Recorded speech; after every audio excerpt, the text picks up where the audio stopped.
నమస్కారం ఘంటారావానికి స్వాగతం. ముందుగా ప్రధానాంశాలు.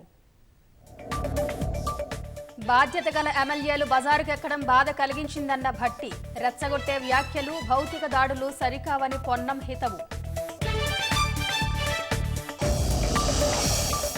ప్రాంతీయ తత్వాన్ని రెచ్చగొట్టేందుకు సీఎం కుట్రలకు తెరలేపారన్న బీఆర్ఎస్. ఎన్ని డైవర్షన్లు చేసినా హామీలపై పోరు ఆగదని కేటీఆర్ స్పష్టీకరణ.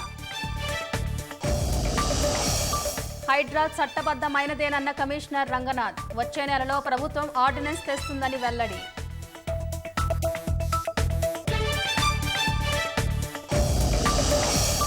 పౌర సరఫరాల శాఖలో 2230 కోట్లు అవినీతి జరిగిందన్న బీజేపీ.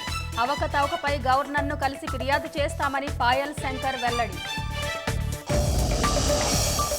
జమ్మూ కశ్మీర్లో ఉగ్రవాదం చివరి శ్వాసపై ఉందన్న ప్రధాని.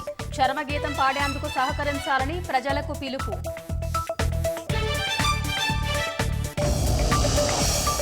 సీతారాం ఏచూరికి తుది వీడ్కోలు. భారీగా పాల్గొన్న కమ్యూనిస్టులు. ఢిల్లీ ఎయిమ్స్కు భౌతిక కాయం అప్పగింత.